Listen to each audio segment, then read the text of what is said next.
တွေးချင်တယ်အဲ့ဒါကဘာဦးကျန်း39နှစ်4မှာရှိတယ်ကဘာဦးကျန်း39မှာနှစ်ကနေပြီးတော့4မှာယောသတ်ရဲ့အတ္တတာကိုကျွန်တော်တို့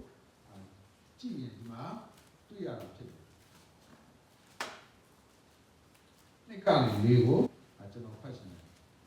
ထာဝရဘုရားသည်ယောသတ်ဘက်၌ရှိတော်မူသည်ဖြင့်သူသည်အကြံထမြောက်တတ်၏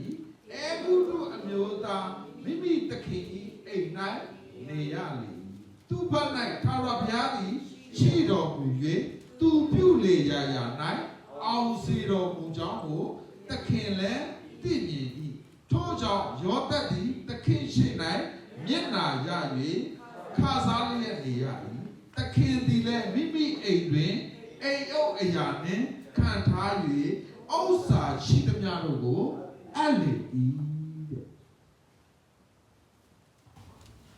ဒါကြောင့်မလို့ဒီမှာကြည့်လိုက်တဲ့အခါမှာထာဝရဘုရားကလည်းဘယ်လိုမှရှိတာ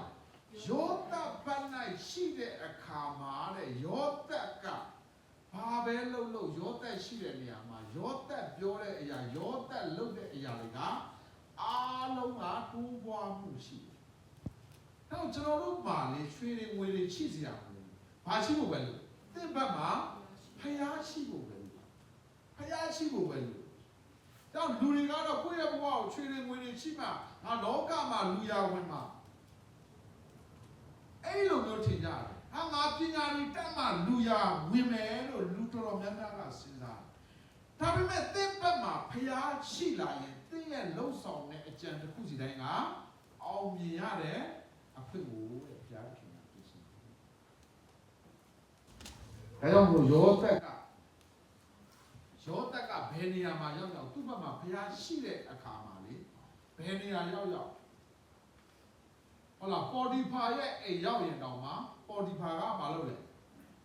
အိမ်လုံးမှာရှိတဲ့စီးစိမ်ဥစ္စာကိုဘ누구အပ်ထားလဲဆိုယောသတ်လက်ထဲကျွန်းအရာမှာရှိတော့မှဘယ်နေရာမှာနေအောင်ယောသတ်ကဦးကောင်းမှနေအဲ့ဒါပါလေသူနဲ့အတူဘုရားရှိနေတဲ့အခါမှာသူရှိတဲ့ပတ်ဝန်းကျင်မှာကောင်းကြီးမဖြစ်ဘူးလားဖြစ်တယ်သူရှိတဲ့ပတ်ဝန်းကျင်တစ်ခုလုံးမှာယောသတ်ရှိနေတဲ့အခါမှာကောင်းကြီးဖြစ်တယ်ဒါကြောင့်မလို့တင့်ကိုဘုရားခင်ကသူနဲ့အတူရှိစေချင်တာတင့်ကိုဒီနေ့တင်ရှိတဲ့ပတ်ဝန်းကျင်မှာကောင်းကြီးဖြစ်စေဖို့ဖြစ်တယ်အာမင်တော့တင့်ရဲ့ပတ်ဝန်းကျင်မှာတင်နေထိုင်တဲ့နေရာမှာဘုရားခင်ကကောင်းကြီးဖြစ်စေချင်တာဖြစ်တယ်ဒါကြောင့်မလို့တင့်ဟာအမြဲတမ်းဘုရားခင်နဲ့မိတ္တဟာယဖွဲ့ပါဘုရားခင်နဲ့တင်စိတ်အားကြီးမယ်ဆိုရင်တော့တင်ရှိတဲ့နေရာတိုင်းမှာကောင်းကြီးမင်္ဂလာတွေဖြစ်တယ်တင်ဘက်မှာဘုရားချိလာတဲ့အခါမှာတင်ဘုရားရဲ့မျက်နှာသာကိုခံစားရတဲ့အခါမှာတင်ဘယ်နေရာမှာပဲနေအဲ့ဒီရဲ့ပတ်ဝန်းကျင်မှာကောင်းကြီးဖြစ်တယ်ဆိုတော့ဘုရားတော်ရမှာသိရတယ်။အဲတော့ကျွန်တော်ကိုယ်တိုင်လည်းအဲ့ဒါကိုသိလာတဲ့အခါမှာမစိုးရိမ်တော့ဘယ်နာပဲရှိအဓိကရွှေတွေငွေတွေရှိဖို့မလိုဘုရားခင်ကျွန်တော်တို့ဘက်မှာရှိဖို့ပဲလို့ဘုရားတင်ရှိတဲ့အခါမှာလေတင်ဘယ်နေရာမှာနေဘယ်တော့မှတင့်ကိုလူတွေကဆွဲချရင်လည်းဘုရားကတင့်ကိုကောင်းနေရလူတွေကတင့်ကိုမနာလို့လည်းဘုရားကတည်ကြတယ်တင့်ကိုကောင်းနေရမှာပဲဘုရားကိုယ့်ဘက်မှာရှိနေပြီဆိုရင်လေဘယ်အရာမှဘယ်သူမှလူရဲ့အကြံစီနဲ့ဘယ်လောက်လူရဲ့အကြံစီနဲ့ဘယ်တော့မှချက်စီလို့အဲတော့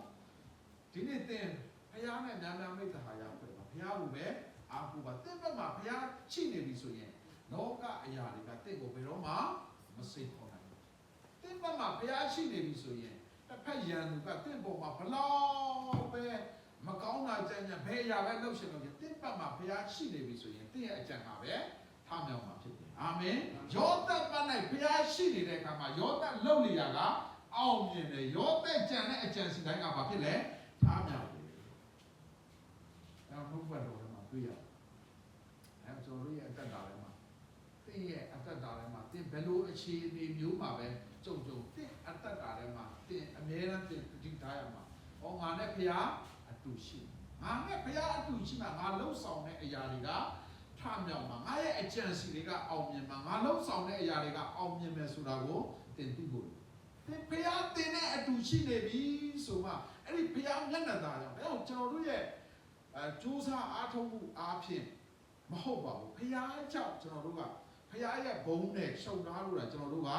လုံနေတာဖြစ်တယ်ဖခင်ရဲ့ဘုန်းပါတဲ့အတွက်ကြောင့်မို့ကျွန်တော်တို့ရဲ့အသက်တာမှာကောင်းကြီးဖြစ်နေတာဖြစ်တယ်ဒါကြောင့်အမြဲတမ်းဘုရားသခင်နဲ့မိတ္တဟာယများဖွဲ့ပါလူတိုင်းကတော့ကိုယ်ဂျန်စီနဲ့ကိုယ်ရှိကြပါလိမ့်မယ်ဟုတ်လားဒါပေမဲ့အဲ့ဒီတည့်ရဲ့အဂျန်စီတွေထဲမှာလေဖျားမပါဘူးဆိုရင်တည့်ရဲ့အဂျန်စီကတင်ဂျန်စီထားတာပဲဖြစ်နေတယ်ဘယ်တော့မှထမြောက်လာဖျားပါလာရင်တော့အဲ့ဒီအဂျန်စီတွေကဆက်ရှင်းထမြောက်လာအာမင်ဒါကြောင့်ဣသရေလလူမျိုးတွေကစောစောကဘုရားပြောတဲ့ဟာဟုတ်လားဒီနေ့ဣသထာဆိုတဲ့အမျိုးသမီးလေးတကယ်တော့လူအနေနဲ့ကြည့်မယ်ဆိုရင်ရွေးကောက်ခံရဖို့တော့မဖြစ်နိုင်ပါဘူးဘုရားကမျက်နှာသာပေးတဲ့အခါမှာဘုရားအတူပါရှိတဲ့အခါမှာသူလှုပ်ဆောင်တဲ့အရာတွေသူ့ရဲ့ပြောတဲ့အရာတစ်ခုစီတိုင်းကဘာဖြစ်လာကောင်းကြီးဖြစ်လာသူ့ရဲ့လူမျိုးတွေသူ့အားဖြင့်ဘာဖြစ်လာလဲကောင်းကြီးဖြစ်လာတယ်ဂျူးလူမျိုးတွေအားလုံးကအဲ့ဒီတိုင်းပြည်မှာတကယ်တမ်းဆိုရင်ဘာဖြစ်ရမှာအသက်ခံရမယ့်လူတွေပါတစ်မျိုးလုံးကဒီနေ့ဧကထာအားဖြင့်ကောင်းကြီးပြန်ဖြစ်အဲ့ဒါပါလေဘုရားမျက်နှာသာပေးတဲ့အခါမှာတင့်ကိုဘုရားသခင်ကလေရွေးထားတာအချင်းကြီးမဟုတ်အဲ့ဒါမျိုးကျွန်တော်တို့ကကိုယ့်ရဲ့အသက်တာကိုဒီပေါ်မှာဆင်ခြင်မှာဘုရားသခင်နဲ့လှုပ်ဆောင်တဲ့အရာတစ်ခုစီတိုင်းကိုမနက်ကဥမာတော့အဲ့ဒါခင်ဗျာဘယ်နေရာမှာပဲရောက်တော့ခင်ဗျာရှိမှာ